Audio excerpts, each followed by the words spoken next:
ఇప్పుడు స్పీ న్యూస్ చూద్దాం. ప్రభుత్వ భూములను ఇష్టానుసారంగా విక్రయిస్తున్నారంటూ సీఎం రేవంత్ రెడ్డిపై ఆర్మూరు ఎమ్మెల్యే పైడి రాకేష్ రెడ్డి మండిపడ్డారు.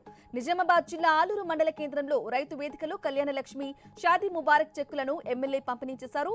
చెక్కుల పంపిణీ కార్యక్రమంలో అధికారుల జాప్యంపై ఎమ్మెల్యే మండిపడ్డారు.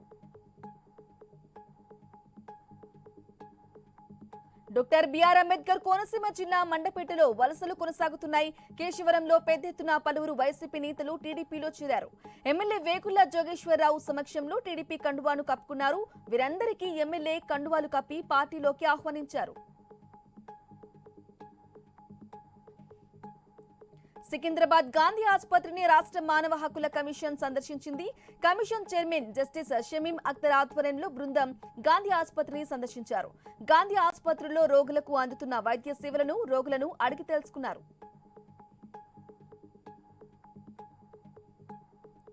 నిజామాబాద్ జిల్లా ఆర్మూర్ పట్టణంలోని పెద్దమ్మ తల్లి ఆలయ నిర్మాణానికి 8,88,888 రూపాయల ఆర్థిక సాయం అందజేశారు.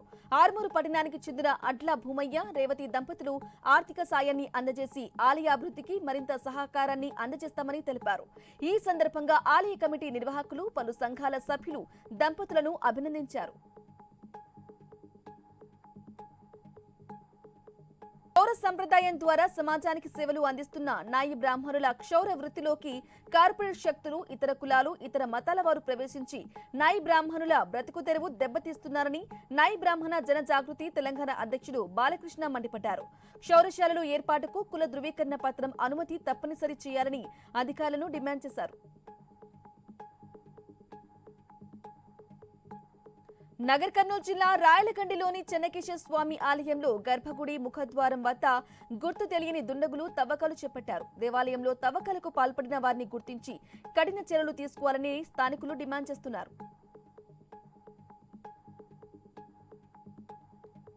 నారాయణపేట జిల్లా మక్తల్ పట్టణంలోని శ్రీ పడమటి ఆంజనేయ స్వామి ఆలయంలో స్వామివారికి ఘనంగా తులాభారం పండుగ నిర్వహించారు.